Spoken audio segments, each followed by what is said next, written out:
Police আর আদালত যখন ঠিকমতো কাজ করবে তখন মবের প্রকোপ কমবে বলে মন্তব্য করেছেন আইন উপদেষ্টা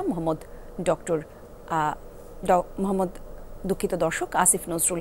রাজারবাগে আইন এবং বিচার নিয়ে এক কর্মশালায় এই মন্তব্য করেন তিনি। বলেন, চ্যালেঞ্জিং একটা সময় পার করছে অন্তর্বর্তী সরকার। বিচারকদের উদ্দেশ্যে তিনি বলেন, জামিনের পর ভয়াবহ অপরাধীরা যেন বেরিয়ে যেয়ে আবার অপরাধ করতে না পারে, এজন্য হুটহাট করে যাকে তাকে জামিন না দেওয়ার আহ্বান জানিয়েছেন তিনি।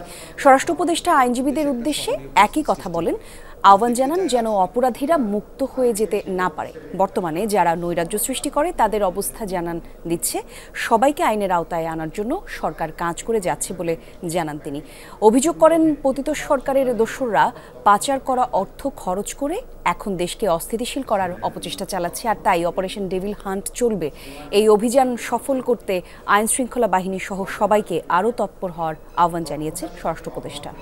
দেশে একটা সহনীয় পরিস্থিতি সৃষ্টি হবে।